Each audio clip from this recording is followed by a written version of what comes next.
ارادہ کونیہ نہیں تھا. نہیں تھا. کیسے پتہ لگا؟ کیونکہ یہ وقوع پذیر نہیں ہوا.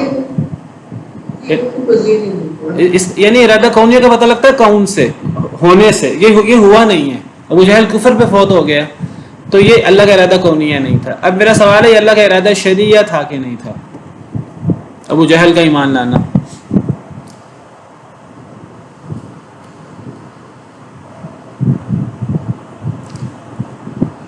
جی یہ اللہ کا ارادہ شرعیہ تھا کہ نہیں؟ جی مس ہیرا. ارادہ شریعت تھا کیونکہ اللہ تعالیٰ چاہتے تھے کہ وہ ایمان لائے. یہ اللہ کا ارادہ شرعیہ تھا کیونکہ کتاب و سنت تو یہی تقاضا کرتے ہیں نا، لوگ اللہ کی بات مانیں. اللہ کا ابو جہل سے تقاضا تھا وہ اللہ کی بات مانے. اب ابو جہل کو سزا کیوں ہے، جہنم کیوں ہے، قبر کی سزا، آخرت کی سزا؟ کیونکہ اس نے اللہ کے ارادہ شرعیہ کی خلاف ورزی کی ہے. اللہ کے ارادہ شرعیہ کی خلاف ورزی ہو سکتی ہے، انسان کر سکتا ہے وقتی طور پہ، پھر اس کی سزا بھگتتا ہے. اور آخری سوال میرا، سیدنا ابوبکر صدیق یا کسی مومن کے بارے میں کوئی بھی صحابی ہیں، آپ فرض کریں کہ وہ مثلا وہ ایمان ان کا کفر، کسی مسلمان کا کفر جو اسلام لا چکا ہے، اسلام لا کر فوت ہو چکا ہے، اس کا کفر، مثلا سیدنا ابوبکر صدیق ان کے بارے میں ہم فرض کریں ان کا کفر، یہ اللہ کا ارادہ کونیہ نہیں تھا. اس لیے نہیں تھا کیونکہ یہ وقوع پذیر نہیں ہوا، اور یہ اللہ کا ارادہ شرعیہ بھی نہیں تھا اس لیے کہ اللہ کا ارادہ شرعیہ ہے کہ ہر بندہ ایمان لائے. ٹھیک ہے، تو یہ میں نے 4 مثالیں آپ کو دی ہیں. ان 4 مثالوں میں یہ اللہ کے دونوں ارادوں کی ساری صورتیں آ جاتی ہیں. اب آخری میں آپ کو جو بات بتانا چاہتا ہوں وہ یہ کہ اللہ کا ارادہ کونیہ اور شرعیہ کا فرق کیا ہے. اگرچہ میں پچھلی سلائیڈ میں یہ فرق واضح کر چکا ہوں، لیکن یہاں تھوڑا سا فرق مزید واضح کر رہا ہوں. ارادہ کونیہ لازماً وقوع پذیر ہوتا ہے، لیکن یہ ضروری نہیں کہ اللہ کو پسند بھی ہو. ارادہ کونیہ کے اندر اصل چیز ہے واقع ہو جانا، وقوع پذیر ہو جانا، لیکن ضروری نہیں اللہ کو پسند بھی ہو. اور ارادہ شرعیہ یہ لازماً اللہ کو پسند ہوتا ہے، لیکن یہ ضروری نہیں کہ یہ واقع بھی ہو. اللہ کے ارادہ شرعیہ کی مخالفت ہو سکتی ہے. جی بس ہمارا وہ لوگ یہ کہتے ہیں کہ ہم لوگ مسلمانوں کے گھر میں پیدا ہو گئے تو ہم مسلمان ہو گئے. جی تو اس کا کیا قصور یہودیہ عیسائی یا کافر کے گھر میں مفرس کے گھر میں پیدا ہوا؟ پھر سر دیکھیں کہ وہ یہ بات کرتے ہیں تو پھر سر جیسے میرا مسلمان کے گھر میں پیدا ہونا کہ اللہ رب العزت کا ارادہ کونیہ اور شرعیہ دونوں ہے، لیکن جس کو اللہ تعالیٰ نے مفرس کے گھر میں پیدا کیا وہ بھی تو اللہ کی ارادت سے پیدا ہوا. وہ پھر یہ کہتے ہیں کہ پھر یہ کیا تقسیم نہیں، یہ کس نے کہا کہ جو مسلمانوں، یہ کس نے کہا جو مسلمانوں کا گھر پیدا ہو تو جنتی ہے؟ یہ تو کسی نے بھی نہیں کہا مسلمانوں کا گھر پیدا ہونے والے جنتی. مطلب وہ یہ کہتے ہیں کہ اگر آپ یہ صرف اللہ تعالیٰ نے اس کو آزمائش میں ڈالا. نہیں، اصل میں آپ تھوڑی سی میری بات سمجھیں نا. یعنی یہ جو ہم نے مقدمہ قائم کی ہے جو مسلمانوں کا گھر پیدا ہو تو جنتی ہے، یہ بات صحیح نہیں ہے. یہ بات کیسے صحیح ہے؟ حضرت نوح کے گھر میں حضرت نوح کا بیٹا پیدا نہیں ہوا، وہ جنتی ہے.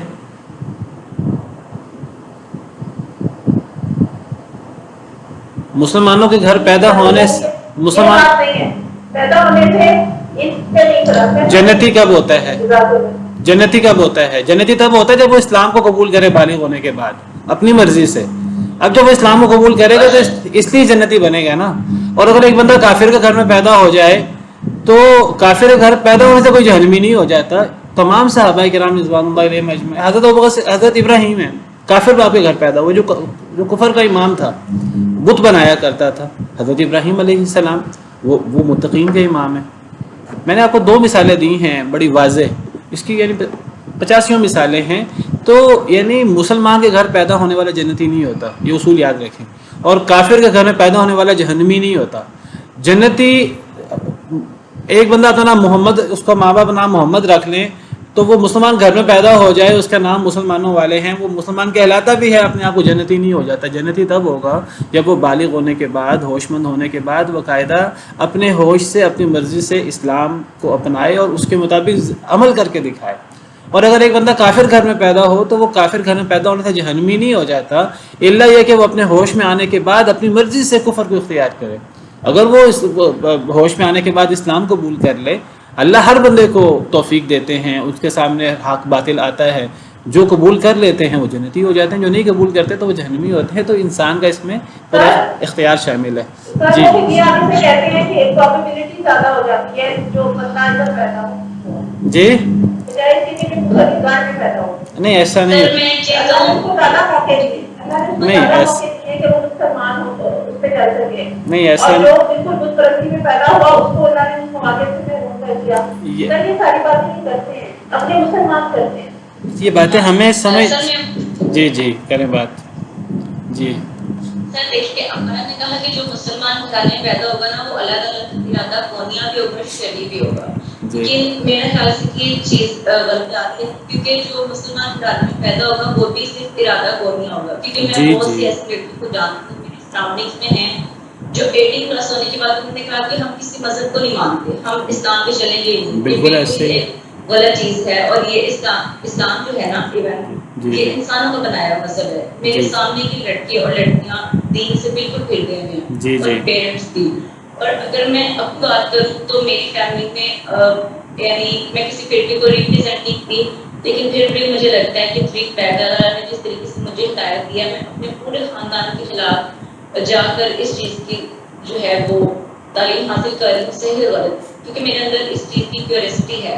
اور مجھے یہ فتوے سننے پڑتے ہیں کہ میں جو ہوں وہ آدھی کافر ہو چکی ہوں، کیونکہ میں جو ہر چیز میں حدیث کا حوالہ لے آتی ہوں، میں اس کے مستند یا غیر مستند ہونے پہ اور لے کے بیٹھ جاتی ہوں کہ پھر ہی میں اس کو فالو کروں گی. یعنی نظر میں آتی سارا کچھ آپ سمجھ سکتے ہیں. میں نہیں کرتی تو میں تو آدھی کافر ہوں. میں ہر چیز میں بدعت کا ٹیگ لگا دیتی ہوں یا میں بدعت کو دیکھتی ہوں اور پھر میں اس سے ہٹ جاتی ہوں. تو میرا خیال ہے کہ میرا مسلمان ہونا بھی صرف اللہ تعالیٰ کا ارادہ کونیا تھا. اب میں صحیح ڈائریکشن اگر ڈھونڈ رہی ہوں تو یہ ارادہ شریعہ ہوگا. میں پیدا مسلمان ہوئی وہ ارادہ شریعہ نہیں تھا. بالکل میں آپ کو یہی بتانا چاہتا ہوں. ہماری بہت بڑی غلط فہمی ہے کہ ہم مسلمان ہیں اس لیے کہ ہم مسلمان گھرانے میں ہم پیدا ہوئے ہیں، ہم تو بخشائے ہیں. یہ بات یاد رکھیے، مسلمان گھرانے میں پیدا ہونے سے کوئی بندہ حقیقی مسلمان نہیں ہوتا، کوئی بندہ جنت کا وارث نہیں بنتا. جنت کا وارث حقیقی مسلمان تب بنے گا جب اپنے ارادے اور اپنی مرضی سے وہ اسلام کو اڈاپٹ کرے گا اور اس پر عمل کرے گا. ہم میں سے اکثر لوگ 40 50 سال 60 سال کی عمر ہے، انہوں نے کوئی تحقیق نہیں کی ہوتی کہ دین کیا ہے، ایمان کیا ہے، کفر کیا ہے، نماز کیا ہے، زکوٰۃ کیوں دینی ہے، کیوں نہیں دینی. ایسے لوگ، میں آپ کو صحیح بتاؤں بالکل واضح، یہ اصل میں وہ جو اللہ کو مطلوب مسلمان ہے وہ مسلمان نہیں ہے. مسلمان گھر میں پیدا ہونا مسلمان ہونا نہیں ہے، مسلمانوں والا نام ہونا مسلمان نہیں ہے. جیسے ابھی آپ نے جو آخر میں جنہوں نے بات کی کہ بہت سارے مسلمان جو ہیں وہ دہریے ہیں، ایتھیسٹ ہیں. بہت سارے مسلمان کہنے کو مسلمان ہیں لیکن وہ مسلمان ہیں ہی نہیں، وہ تو صرف مسلمانوں کے گھر میں پیدا ہوئے ہیں. تو اسی طرح جو کافر گھر میں پیدا ہوتا ہے، کافر گھر میں پیدا ہونے سے ایک بندہ جہنمی نہیں بن جاتا. وہ جہنمی تب بنے گا جب وہ بالغ ہونے کے بعد وہ حق کو قبول نہ کرے. اور پھر اب یہ کہ اللہ نے فلاں کو زیادہ موقع دیے، فلاں کو کم موقع دیے، یہ ہم کیسے فیصلہ کر سکتے ہیں؟ اللہ نے کس کو کتنے موقع دیے یہ ہم فیصلہ نہیں کر سکتے. اللہ تعالیٰ ظالم نہیں ہے، ایک بات یاد رکھیں. اللہ کافر کو بھی بہت موقع دیتے ہیں اور اللہ مسلمان کو بھی بہت موقع دیتے ہیں، دونوں کو موقع ملتے ہیں. تو وقت ہمارا ختم ہو گیا، اس پر بس کرتے ہیں. تو اس موضوع کو انشاءاللہ آئندہ آگے بڑھائیں گے. یہ آیت کریمہ میں نے ایک لکھی ہے سورہ نحل کی آیت نمبر 37. یہ آیت بہت اہم ہے، اس آیت کو سب لوگ پڑھ کے آئیے. سورہ نحل آیت نمبر 37. یہ ارادہ کونی اور شریعہ کے حوالے سے بہت اہم آیت ہے. تو انشاءاللہ میرا دل تھا آج ہم رکوع مکمل کر لیں. بہرحال ہمارا آئندہ آخری لیکچر ہے. چلیں بہرحال سبحان ربک رب العزت عما یصفون وسلام علی المرسلین والحمد للہ رب العالمین.